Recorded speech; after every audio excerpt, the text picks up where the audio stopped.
Accrochées aux dernières nouvelles, ces familles françaises espèrent un retour chez elles prochainement.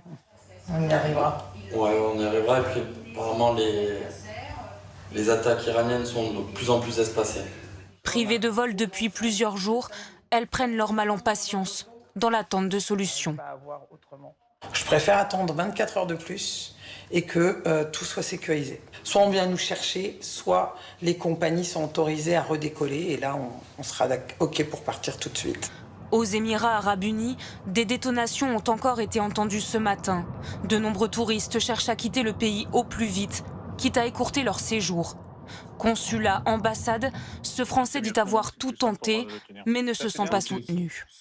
Ça répond pas, il y a des répondeurs, on nous dit d'envoyer des mails auxquels on n'a pas de réponse. Donc on est dans le blanc total. Et on comprend que c'est très compliqué de nous donner des dates de retour et des réouvertures de couloirs aériens, mais au moins qu'on ait le sentiment d'avoir un point de contact. D'après le ministre des Affaires étrangères, 400 000 Français vivent ou sont actuellement de passage dans la région. Le Quai d'Orsay compte notamment près de 63 700 Français aux Émirats arabes unis, 8 200 au Qatar et plus d'1 millier au Bahreïn. Comment évacuer des milliers de ressortissants lors de conflits? En 2024, c'est à bord d'un porte-hélicoptère que des dizaines de Français sont pris en charge depuis Haïti. Opération encore plus importante il y a 20 ans, au Liban.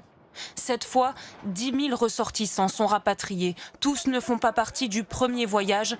400 personnes maximum peuvent être embarquées sur la frégate. Généralement, ces évacuations de ressortissants se font par avion, mais peuvent se faire par bateau aussi.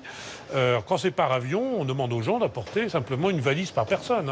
Selon le ministère des Affaires étrangères, aucune victime française n'est à déplorer à ce stade. Il rappelle qu'une cellule téléphonique est en place, joignable 24 heures sur 24.